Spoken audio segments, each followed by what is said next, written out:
And we are back on the build phase. I'm Mr. Bennett. Today we are going to be talking about another Dice Throne hero. We're going to be doing a deep dive review and analysis on the Cursed Pirate. Now this hero, very unique character kit, and we're going to get into all of that, how to play it, how to play against it.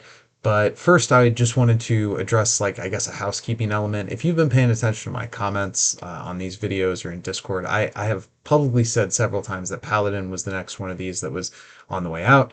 And while that script is still essentially in its state of partially being completed, I had the good fortune to meet somebody who enjoyed what we do here on the channel through Discord. And as we got to talking, I said, "Hey, you know what?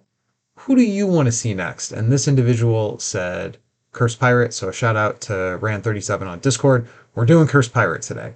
Next piece of housekeeping. I approach these guides with the perspective of a tournament player who's trying to win more games at tournaments. But I want to be really clear. This is not the only valid way to engage with Dice Throne. It's maybe not even like the expressly intended way to engage with Dice Throne. If you're a casual player who just likes to play with your buddies or your kids or your parents or whatever in a more low stakes, like chill setting, and some of the really deep nuance that I get into about what dice you should be keeping or the strategies you should be pushing, if some of that feels like it just isn't for you, that is okay. Similarly, if you are like me and you like to play the game in a competitive, trying to collect the most wins possible sort of way, but some of the strategies that I lay out don't exactly gel with you, that is also okay. There are many different kinds of players in the game. I tend to be a player who likes to do a lot of things per turn. I tend to value flexibility over brute force in a lot of games. And if your playstyle doesn't exactly map onto mine, your analysis or evaluation of some of these abilities might be a little bit different than mine. So I'm going to approach this with the attitude of, hey, here's what I do. This is the way I think about the character. And even if ultimately you don't end up thinking that my strategies fit with your playstyle exactly perfectly, understanding how I approach the game, I think can still be of value to you, whether you play the same way I do, or even whether that means strategy preferences or that means casual versus competitive. My intent is for there to be something here of value for all types of players. So let's dive into the Cursed Pirate. Now, when we start these, I do like to take a look at the pamphlet to begin with, and man, the pirate has a packed pamphlet. And the thing is, every single one of these status effects is really, really good. They're really important to the pirate's identity, and we're going to get into them right now. So we're starting with the Cursed Doubloon. Now, the Cursed Doubloon has two different functions. There's a thing that it does when you're on the pirate side, and there's a thing that it does when you're on the skeleton side. So while you have a Cursed Doubloon, any player other than the pirate afflicted with Cursed Doubloons is dealt 1 damage per Cursed Doubloon during the upkeep. So it functions like a poison token, but this doesn't happen until the late game. These persistent tokens may not be moved or removed from any player except as a result of abilities on the pirate's hero board. Whenever the pirate would gain a Cursed Doubloon, she may choose not to. Cursed Doubloon tokens may stack up to 5 on the pirate side and 3 on anyone else. So if I'm putting doubloons on you, which is something I only do when I'm on the skeleton side of the pirate, you can get up to 3. So it's functionally an unremovable poison token, which is just incredibly nasty. And when it's on the pirate, they function in a very different way. But we'll get to that in a minute. All right, we'll move up to the Powder Keg. This is, I think, I mean, these are all bread and butter abilities for the pirate, but this is where pirates' wins come from a lot of the time. These keg chains can result in such huge amounts of damage. It is, I was going to say incalculable, but you can actually calculate it pretty easily because it's always a multiple of 3. But chaining these kegs together is something you want to be keeping your eye on no matter what your strategy is. And we'll get to the core pirate strategies a little bit later in the video, but just keep in mind, no matter what you're doing, whether you're going for an early flip, you're trying to play a slower game, if you can get multiple kegs to fire, that's something you want to do. I guess I should probably read the token before I start talking about how good it is. A player afflicted with this token must roll a d6 during their upkeep. On a 1 or a 2, the keg blows up. On a 3 through 5, nothing happens. And on a 6, the player afflicted with the keg may transfer it to a chosen player. Additionally, if you're inflicted with a keg while already inflicted with a keg, the first keg immediately blows up, and when they blow up, it's 3 isolated, undefendable damage. So, if I have a keg on me and you inflict another keg, I take 3 damage. And then you inflict another keg, I take 3 damage. This can go on. These keg chains can result in just huge stacks of damage. Even if your rolls aren't, like, your ability activations aren't that aggressive, these keg chains can just put people to bed. Wither. You can get 2 of these, you put them on another person, and when somebody's inflicted with a wither, their attacks are reduced by 1. Not a big deal, a little bit of a control effect, kind of soaks some of the damage. The place where this is like most relevant is in those damage race situations, trying to just shave a little bit of damage off the top of that aggressive artificer or pyromancer.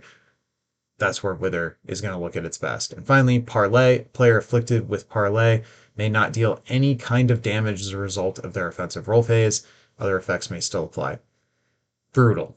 Brutal stuff. It's like reverse Shadows. And Shadows is probably my favorite status effect in the game. So very, very good stuff. All of these abilities, all of these status effects are highly relevant. Lastly, let's just draw attention to the 3-2-1 dice face. So the Cursed Pirate has the most forgiving dice face, as well as just an absolute stack of high value status effects. So off to a very strong start. Next, we're going to be getting to the Cursed Pirates boards. And this is where things are going to be a little weird, because the Cursed Pirate has a unique mechanic where management of the doubloons allow the pirate to go, or not to go, from the pirate side to the skeleton side. And this essentially upgrades every ability on the pirate's board all at once. So to really grasp the Cursed Pirate, I think the first thing we need to do is start with the board flip mechanic. So we're going to start here on this passive ability, Cursed. At the conclusion of your turn, remove a cursed doubloon. If you do not have any cursed doubloons that you can remove, immediately flip your hero board over for the remainder of the game. All right, so once this happens, you then flip over to the skeleton side of the board, and cursed becomes this. During your upkeep phase, receive 4 damage. This damage cannot be reduced or prevented in any way, and if an opponent's offensive roll phase does not result in an attack, they are inflicted with a Powder Keg. Taking 4 damage per turn is not good. This is not a positive thing for us. Obviously, being able to throw Powder Kegs on people that weren't able to attack us, particularly if the reason they couldn't attack us is because of Parlay, that's pretty awesome. But this 4 damage per turn can end up being a meaningful chunk of your total life, especially if you flip early. Okay, so because the cursed mechanic causes the pirate to upgrade their entire board by flipping it, I think I want to approach talking about the upgrades a little bit differently in this video, where I'm going to go over the entire pirate side of the board, and then I'm going to go over the entire skeleton side of the board. So the drawback to this is the one-to-one comparison of how does this power look compared to this one. It's not going to be quite as clear, because we're going to be going over a lot more information rather than one ability at a time. And with normal heroes, that analysis makes sense because you're literally making a choice 1-to-1 for each ability. But with the pirate, you're not. It's all or nothing. So I think going over the whole pirate board and then comparing that to the whole skeleton board will give us a more holistic approach to how the choices you have to actually make in the game. Now, if you want to compare these abilities 1-to-1, obviously that analysis is going to be in here. It's just not going to be as overt as it typically is when I'm looking at upgrades. The pirate's first power, Cutless Strike. Now, this is a basic attack. Basic attacks are never that flashy. We're looking at a 5, 6, 7. It's not great. And 4 of a kind, you get to inflict a keg. Now, if on your opening roll you have 4 of a kind, you're looking at a 10 damage basic attack. And I think you take that 10 times out of 10. If you don't have the 4 of a kind, you're looking at best at an exactly average basic attack. It's fine. Even the worst version of this, 5 damage, that's not great. And if you're on the 5 damage, you know you don't have the 4 of a kind. So not the biggest fan of this basic attack, but I'm not the biggest fan of most basic attacks, and this one just kind of slots right in. It is certainly something that you don't have to feel bad about calling. These are like meaningful damage numbers. This isn't like something like Moon Elf has an extremely low damage basic attack. Pirate does not have that problem, but all basic attacks are kind of eh. We already discussed Cursed, so we're going to skip over to X marks the spot. So this is going to require 3 treasure chests. This is the 4/5 dice face. You gain a coin, and then you throw 3 riders. The potential to do 2, 4, 6 damage, potential to draw 1, 2, or 3 cards, and the potential to gain up to 3 cursed doubloons. Now, if you're on the strategy where you want to stay on the pirate side, this is a pretty valuable ability. This is a way for you to get some damage through without having to worry about your opponent's defense, potentially generate some resources while you're doing it, and potentially generate the most important resource of the cursed doubloon. Now, you've got to hit a 6 on one of those rider dice, and that's not the most reliable result. In all likelihood, what you're going to do with this is generate some coins, maybe draw a card and put some damage out there that your opponent can't defend. All of these are good things. All of these are things that you want.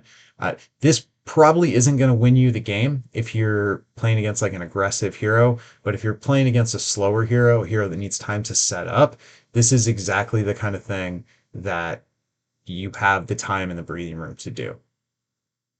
Moving on to Walk the Plank.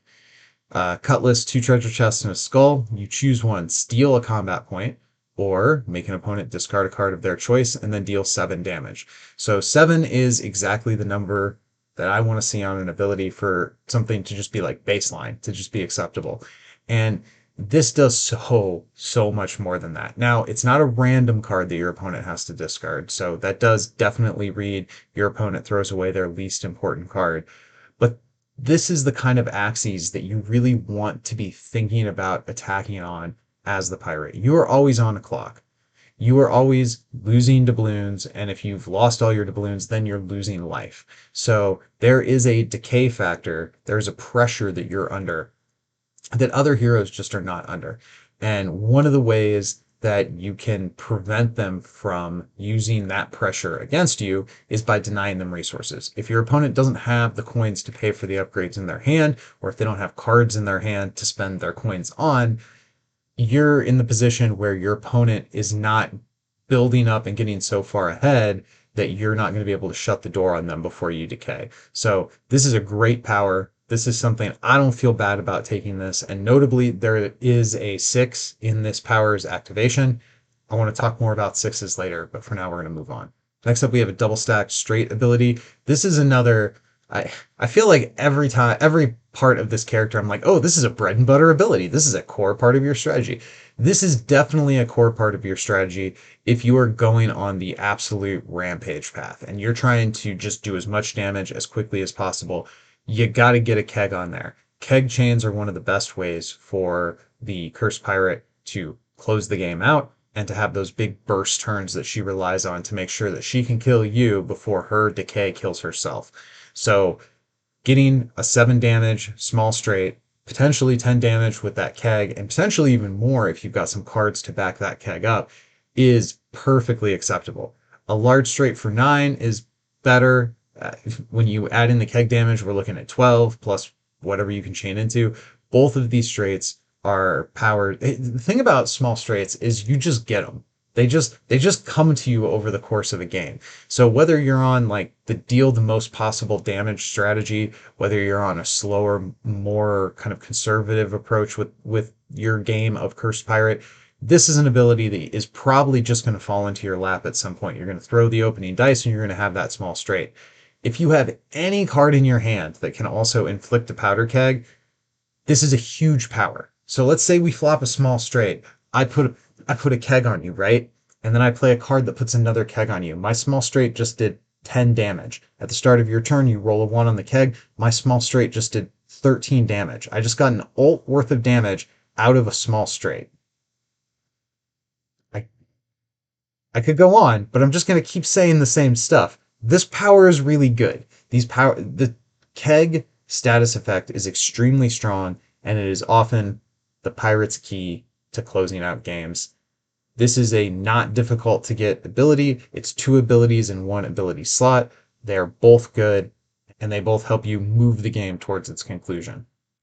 Shiver Me Timbers. So this is basically a fallback for when you miss your ult. So this is another power that requires 6s to activate, 3 of them plus a Cutless, 7 undefendable damage, and you can throw away your doubloons.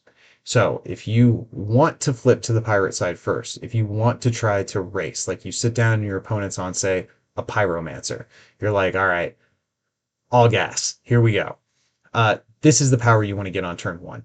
You want to hit this as early in the game as you can, throw away your doubloons, flip, and go for it, if that's the strategy you're going for. Now, I would caution everyone here, and I'll mention this again when we go over the kind of the summary section at the end, but flipping early is not just a thing you can YOLO into. You have to have a hand composition that supports that early flip. You've got to have some cards that let you increase your damage output and let you inflict some kegs, because the numbers on the other side of this board, while they are better, they're not going to support an early flip without some help from the hand. Now, fortunately, Cursed Pirate has a lot of help from the hand, but that's just something to keep in mind, and we'll go more into detail on that later. Shiver Me Timbers is another fantastic ability. Even if you don't use it to throw doubloons away, just 7 undefendable damage. That's a huge number for an undefendable attack. If you've got an opponent whose defense is really annoying, this is a great power. Oh, I tried to ult and you pushed me off of my ult. All right, I'll shiver your timbers for 7 undefendable. That's a pretty good fallback. All right, the mini ult. Every hero's mini ult tends to be pretty good. Maybe that's too broad. Most heroes' mini ults tend to be pretty good, and Pirate is definitely quite good. So this requires 4 6s. It does feel you gain a cursed doubloon and you inflict a parlay. Those are both good things, especially if you're trying to stay on the side of the pirate and not flip to the side of the skeleton. Parlay to shut your opponent's ability to do any kind of attack down next turn is a great status effect, and 7 undefendable damage. Now, it is a little funny to me how 7 undefendable damage doesn't feel good enough when there's an ability we just talked about that only requires 3 6s that also does 7 undefendable damage. But this is good enough. This is a very good mini ult. 7 undefendable damage is a meaningful amount of undefendable damage. 7 is sort of like average damage output for across all the heroes, but average damage output runs into enemy defense and gets reduced always, but 7 undefendable doesn't. So this is very good. You take this if you get it, and again, just another pirate ability that has 6s. Moving on to the pirate's defense. So you throw 4 dice, potentially a damage return of 4, potentially a coin gain of 4, potentially a damage prevention of 8, and if you get 2 damage and 2 prevention with 2 cutlasses and a skull, you can gain a cursed doubloon. This is going to be one of the more reliable ways for pirate to gain cursed doubloon, and if you want to stay on the pirate side, you want to be able to activate your defense. If you're in a matchup where you know your opponent's going to put a lot of undefendable damage out onto the board, like against a ninja, you might not be able to stick with the, hey, I'm going to stay on the pirate side this whole game. You might have to commit to the fact that you're going to flip earlier than you would want to, knowing that your opponent is not going to give you the doubloon here, the doubloon there that they would by crashing into your defense. Finally, we'll look at the pirate's ult. Whatever it takes, the booty will be mine. So the Pirate's Touch, obviously we need all 6s here. Deal 12 damage, gain 2 cursed doubloons, inflict a parlay, and inflict a powder keg. If you have, again, cards in your hand to back up the powder keg, this could be 12, 15, 18, depending upon how many of those powder keg cards you have. This ult could be a ton of damage. You always take the ult when you have the option to take the ult. It's an ult. Like, we always take the ult. What do we get when we run out of doubloons and we flip to the skeleton side of the pirate? Well, we start with Soul Cutless, which goes 5, 7, 9. Now, 9 is a big number for a basic attack, and if you add 3 more to that with the keg, which now only requires 3 of a kind, this is a much, much more attractive basic attack. It's essentially better in every way. You can get the lowest possible result, the 3 Cutlasses for 5 damage, but still potentially inflict that keg, which means the worst possible outcome in terms of raw damage number could potentially be mitigated up to an 8, which is above average damage. So yes, your basic attack is always going to functionally be a fallback. This probably isn't going to be the thing you go for most of all, but it's very good. This is the base pirate version was decent. This one is better. We already touched on Cursed, so we'll move up to Dread Mark. 3 treasure chests, gain 2 coins, roll 4 dice, 2 damage per Cutlass, so potentially 8 damage off of this, potentially 4 cards drawn, or potentially 4 doubloons inflicted. Now, in a 1v1 game, you're never going to be able to inflict 4 doubloons because it has a stack of 3. And again, these function as unremovable poison counters. Obviously, in a multiplayer game, the value of this goes up, but the main focus of this video is 1v1 in a competitive setting. So the problem here, while potentially getting 8 undefendable damage or getting 6 damage and drawing a coin, there are good outcomes on this, but once you flip, you've got to remember you're taking 4 damage during your upkeep every single turn. So only being able to put out, at best, a potential 8 damage is frankly just not going to end up being good enough. So this isn't a bad power, especially if it's like the turn I flip, I roll into Dreadmark, I get 3 Cursed Doubloons and draw a card and gain 2 combat points. Well, now I'm off to a really good start on my flip, especially if it's like an early game flip and I get those doubloons down right away. But if we're later into the game and my health total's already looking kind of beat up, like the risk of rolling into this and then drawing 3 cards and doing 2 undefendable damage will lose you the game. You cannot have turns like that when you're on the kind of clock that the Cursed Pirate is. So there is value in Dreadmark. I don't think you need to feel bad about rolling this ability, but you can't keep going back to it. I'm kind of reminded of the Artificer having Schematics, which falls into this same slot. And Schematics is a great ability. It's so good. You get to draw a million cards and you get all this synth and you do all these things, but you're not going to win the game. You're not going to win the game on the back of Schematics draws. Even if you get the nanobot, even if you're pouring the nanites into it, it's just not going to do enough damage to reliably win the game. So this is a decent power, but after the first time you do it, the first time you get those Cursed Doubloons on your opponent, I think it falls off real fast. Like, this is not a power you want to revisit unless, I guess, maybe if you're like specifically in like a Pyromancer matchup where or another hero who has a defense that's really punishing and you're super low on life, maybe this is a way you could squeeze through fatal damage to your opponent without having to engage with their defense. But if you're trying to force your dice to create undefendable damage, we have other options. So let's move down to the Abyssal Walk. Cutless, chest, and a skull. Steal a combat point. Force an opponent to discard. Inflict a wither. And deal 8 damage. These are all good things. Eroding your opponent's resources, including their ability to do damage output. These are all pretty solid options. I feel like this power is a little more important when you're on the pirate side. It doesn't do as much damage, and you have to choose between stealing the coin and forcing the discard, and you don't get the wither. So it is worse in every way, but I don't feel like this is where I want to be if I'm on the skeleton decay side. If I'm taking 4 damage every turn, taking a turn where some of the value of my attack is wrapped up in stealing stuff from my opponent and denying my opponent resources, well, that's cool, but how much breathing room do I have? How much health do I have before I just kill myself to my own curse? So this feels a little bit too slow, generally speaking. Again, I don't think it's bad, kind of like with Dreadmark, but it certainly has its place, and I'm not going to feel bad if I roll this. But I want to be doing more. I want to be activating abilities on the skeleton side that maximize my damage output. 8 is a decent number, and Wither is okay, but Wither is like a defensive status effect, and if I'm on the skeleton side, I don't want to be defensive. I want all gas and no brakes.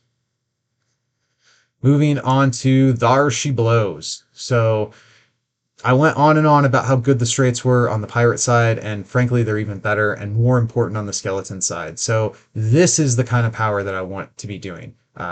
I looked down on Wither on the previous ability a little bit, but here I think it's totally acceptable because this is a all damage power. So my small straight is a base of 7, but it inflicts a keg and it inflicts a wither. So the wither is kind of incidental. Again, I mean, we do care about making our opponent do less damage, especially when we're damaging ourselves for per turn. But the bigger point is we want the bigger damage output. So we're looking at a base of 10 for the small straight and a base of 13 for the large straight. And if that keg is what you needed to start a keg chain, it's going to look even better. Small straights are so easy to roll for. Like often when I end up with a small straight, I wasn't even chasing. Just, oh, there it is. Okay, well, I guess that's what I'm doing this turn. Uh, and this is the kind of power that I think you want to put a lot of energy into pushing these abilities across the table once you're on the skeleton side, just purely because of the damage numbers. Next, the Shivering. Cutless and 3 skulls, 8 undefendable damage, huge number, plus 1 damage for each cursed doubloon that opponent is afflicted with. So this could be a total of 11 damage for what essentially is a micro ult, 3 sixes and a 3 face. Very, very strong power. These are the kinds of things you want to be pushing for when you're on the skeleton side. Black Soul as the mini ult, we need 4 sixes. You get Parlay, Powder Keg, Wither, and 8 undefendable. Just this is where we want to be. These are the powers we want to be hitting. And finally, one of the best defensive abilities in the entire game. You throw 5 dice, you have the potential to do 5 damage back to your opponent, or gain 5 combat points, or prevent 10 damage, and also inflict a curse doubloon if you get a mix of sixes and the common die face. Last ability here on the pirate side is the ultimate. This deals 13 damage, inflicts a parlay, a doubloon, a wither, and a powder keg on up to 2 other opponents. Now we don't get the other opponents bonus in 1v1, but just based on that, if the keg gets exploded, that is a 17 damage ult that turns off your ability to attack next turn and reduces all future attacks by 1. Yeah, that's an ult. Very, very strong stuff here. Now, the thing that I want to draw attention to with the Cursed Pirate is how this board, maybe more than any other board, is very, very forgiving when it comes to chasing sixes. So most heroes, if you try to go after their ult and you end up with 3 sixes, you're sunk. There's absolutely nothing you can do with 3 sixes. The pirate has an out in the form of Shiver Me Timbers and the Shivering to do something with those 3/6 rolls, as well as both sides of this board having very, very good mini ults. There's also Walk the Plank and the Abyssal Walk. While I see value in both of those powers, I think Walk the Plank is much more important in the staying as pirate strategy than Abyssal Walk is once you flip to the skeleton side. But both of these powers utilize a 6 and can essentially function as a fallback for when you were chasing that ult and didn't work out. So one strategy thing as the pirate that I think you need to be really willing to do, and this is hard for me personally, but you got to be willing to chase those sixes a little more than you would with some other heroes. The thing about pirate is she is a damage output machine, as well as having some really, really good control options. So let's take a look at the card kit that goes along with this. We're going to start with curse cards. I would argue this is one of the best cards in the entire game. This card is fantastic. You're never going to sell this card. Even if you're in a situation where you can't spend any health to draw any additional cards, you just play this and draw another card. You will never sell this card. Even if you're in a situation where you need a combat point, you probably play this, draw the next card, and go, oh, it's getting paid. Okay, I'm going to play getting paid and get 2 combat points. You just don't sell this card. Early in the game, obviously, it feels really good to spend 4 life and draw 3 cards. I don't know that I've ever done the 2 damage, draw 2 cards thing. Generally speaking, I'm either all in with taking the 4 and drawing 3, or I'm at the point where I can't afford to take the 4 and I only draw the 1. Because if I can take 2, I can probably make myself take 4. This is a fantastic card, and it's one of the ways that Pirate is able to dig for those answers that she needs to be able to close the game out before Decay closes it out on her. Moving on to Baton Down. If you have any cards, discard them, then draw 4 cards. 4 combat points for a card is very expensive, but if you can sell off your hand of stuff that isn't the right stuff for the current board state, then play this and draw 4 new cards. That's where you want to be. You really don't want to be in the situation where you play this and you're discarding any cards. Like, play this in a moment when you can empty your hand first. Sure, there might be some situations when it's your opponent's turn and you're sitting on 10 combat points and they're going for the kill and you're like, well, I'll throw away what I've got just for the chance that I can draw a way out of this. Like, where's my knot this time or something. But generally speaking, you want to empty your hand and then play this card. It's another fantastic card. Shark Bait, pay 1, add 2 damage. Given the strength of a lot of the other cards in the Cursed Pirates kit, this one feels maybe a little bit weaker, but the ability to just turn a coin into a raw damage increase is kind of exactly the stuff we want to be doing with the pirate, particularly if you're on the skeleton side and you're decaying away. So any damage amplification is good. And this is not a character, I guess I haven't really mentioned this, but this is not a character that's going to be stranded and suffocated behind poor economy generating options. Cursed Pirate has lots of ways to draw cards, lots of ways to generate combat points. So having the 1 combat point to be able to spend to play Shark Bait and turn that into damage, this is not like we're talking about, say, Moon Elf, where every single combat point she spends you have to think really hard about because she has so few of them. The Cursed Pirate is rolling in combat points. Ransom, pay 1, select one of your opponent's dice. They have to pay you 2 combat points or re-roll that die. If you can time this in such a way that your opponent doesn't have the 2 combat points to pay you, this can functionally be a second copy of Helping Hand. That's very good. Helping Hand has absolutely won games without a doubt. So yeah, even if you don't get them to re-roll it and they just pay you 2 combat points to protect their roll is a lot. 2 combat points is a so wild, and that's a card they can't play if they gave you all their money. So it definitely has good utility. There is some variance depending upon when you deploy this resource, how devastating it can be for the opponent. Run you through. Costs 2, you roll 5 dice. For each Cutless, you add a damage, and then potentially, if the dice line up, you get to inflict a Powder Keg. This is a great combat modifier. Basically, every hero has a version of this combat modifier where you throw 5 dice and you add damage based on whatever your most common die face is. The Cursed Pirates costs a little more than most people's do, but she also has the ability to inflict that Powder Keg, so it's a little bit better than most of the heroes. Yo ho! Costs 2, inflict a Powder Keg on chosen opponent. The player can roll and have a 50-50 to either not get the keg at all or get the keg plus a wither.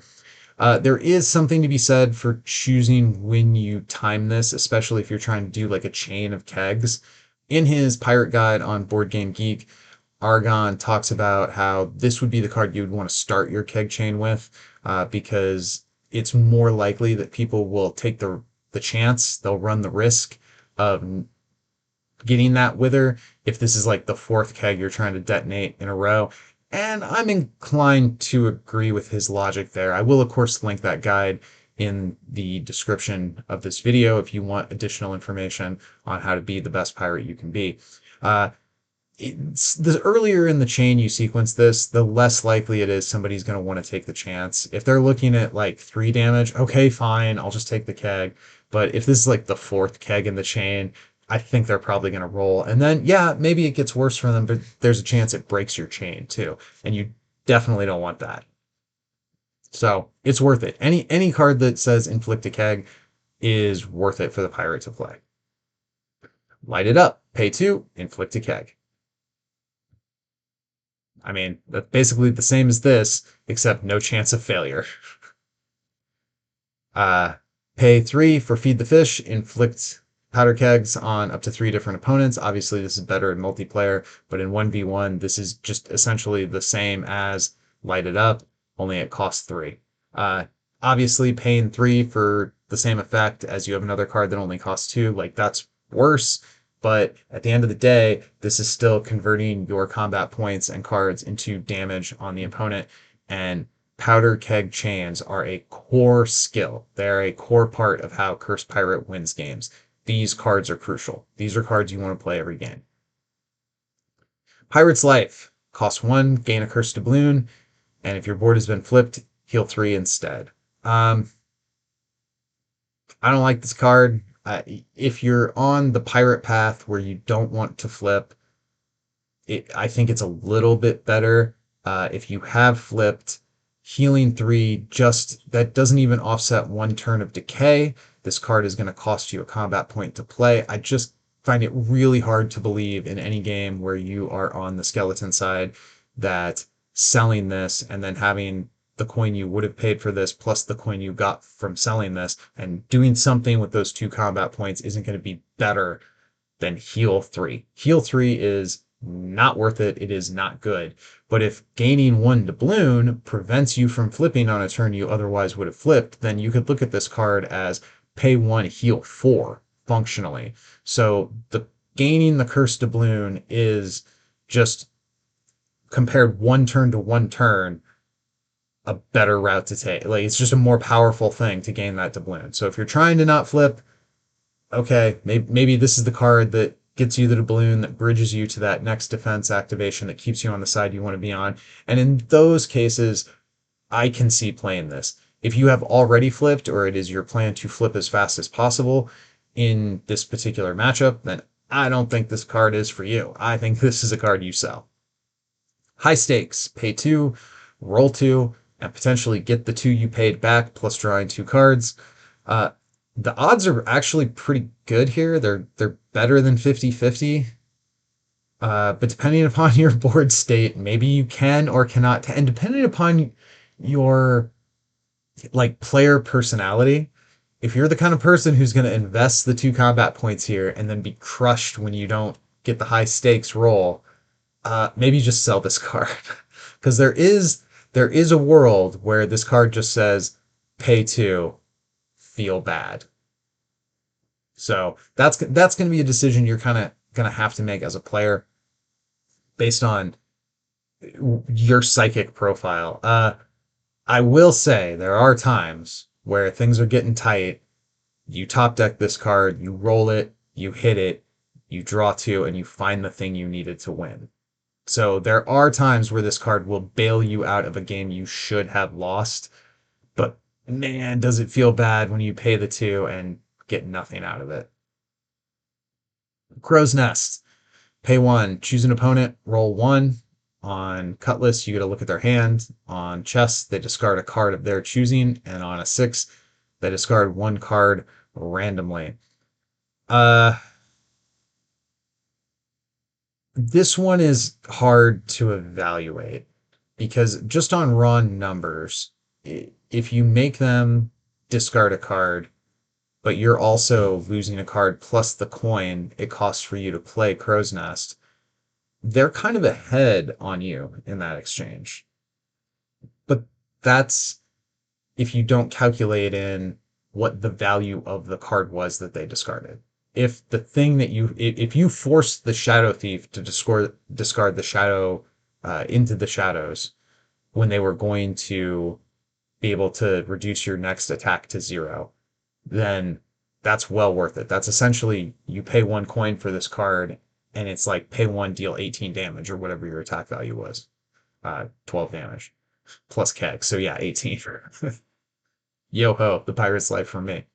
Um, and I think that's how you got to think about this card. If your opponent has a million cards in hand, just being able to look at what they are is probably better than forcing one out of their hand, particularly forcing one out of their hand that they get to choose. But this is going to be one of those kind of skill testing cards where there's going to be a lot of games where just selling this and having the combat point is maybe worth it. Again, Pirates generating so many combat points just through the natural course of play that she's probably not strangled on her economy, and therefore selling this one card. Do you need it? And if you don't need it, then maybe this effect is better. It's hard to know. And the problem is with this, you're not really going to know if you made the right call until after you make the call. If you were able to just play Crow's Nest and then choose the mode, like, okay, make you discard random or let me look at your hand, it would feel a little better. Like this really sucks if they have one card in hand and you go to try to make them discard it and you get to just examine their hand instead. Like that feels as bad as trying to play high stakes and missing the chest on the roll. So this is one that I think in a lot of cases you can probably safely sell, but there are going to be those edge scenarios where the YOLO play, where going for that six or going for that chest on the roll to try to force something important out of their hand potentially could be a game winning move. So it's something to keep in mind.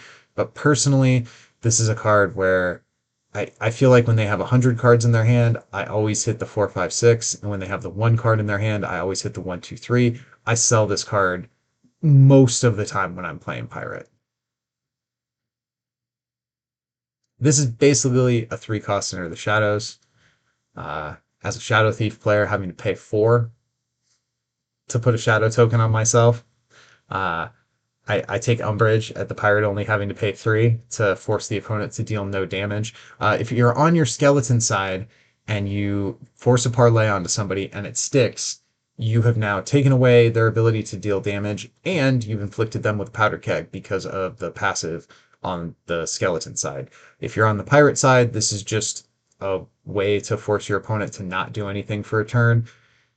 The thing to be careful with parlay, while it is a fantastic ability, and generally speaking, you do want to have your opponent's attacks be reduced to 0 or not come in at all. There is a world where you inflict a parlay on somebody and they go for one of their like setup abilities or a resource generating ability, like a monk meditating or whatever. And because of that, they're not attacking into your defense, and you're not able to use the defense to generate any kind of doubloon presence. So if you are on a, hey, I want to stay as the pirate strategy, be careful when you deploy your parlays. This is still a card I think you want to play. This is still a great card. But if you're getting really low on your doubloon stack and you know you want your opponent to crash into your defense over the next couple of turns to make sure you don't flip when you're not prepared for it, maybe that's not the right time to play a truce. Pillage costs nothing. Take a CP from an opponent. Why would you ever? The only time you would sell this is if your opponent has no coins to steal. Like they have 0 on their dial and you need a coin right now to play some other effect that's really important. Otherwise, you play this in every single game. Fantastic art too. Scurvy costs 2. You receive a damage and you get to inflict wither on a chosen opponent. Um, if I see this on like turn 1 or 2 against like a pyromancer or an artificer or some other like hard bird aggro hero that I know is just trying to race me down and kill me as fast as possible, maybe.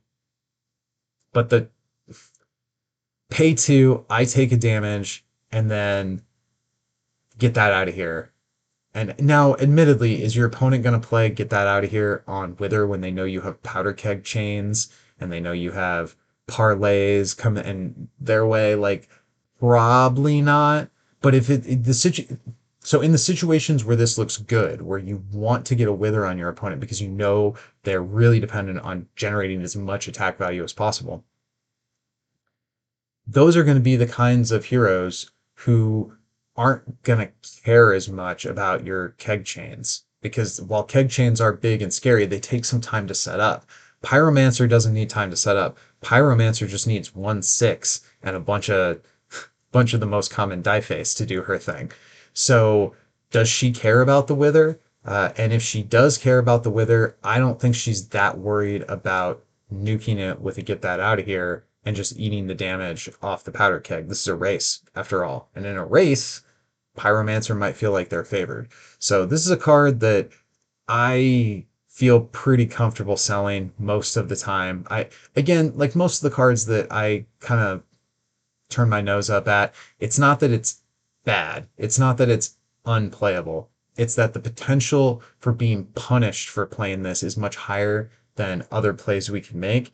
And do I want to pay essentially 3 coins, the 2 that this costs to play, plus I won't be able to sell the card if I played it. So functionally, I'm paying 3 combat points to take 1 damage and maybe reduce my opponent's attacks by 1, 2, 3 damage over the course of the next 3 turns before this thing gets removed. That feels like a very unreliable proposition to me. Swashbuckle costs 2, roll a d6. On a Cutless, deal 2 damage to an opponent. On a chest, draw 2 cards. And on a 6, this is potentially yet another Powder Keg inflicting card. If you really want to do a keg chain, this is not the card to rely on for that keg chain, because not only do you have to pay to play this, you have to hit that 6. But the rest of the results are pretty good too. So this is a card I feel like you're going to play every game. Heave Ho. This costs 0. Roll 1. On a 6, inflict parlay on a chosen opponent. On any other outcome, draw 1 card. So this is the promo card for the pirate. Like all promo cards, if you hit a 6, you do something good. If you don't hit a 6, it replaces itself. These don't generally see play in any kind of competitive environment, but this is the place where I talk about these cards. So yeah, hers is just as good as everybody else's. Okay, so finally, let's kind of wrap this up in a summary here. As a pirate, there's 2 main paths, and I guess you can consider a third path as kind of a hybrid. There's the extreme of I never want to flip to the skeleton.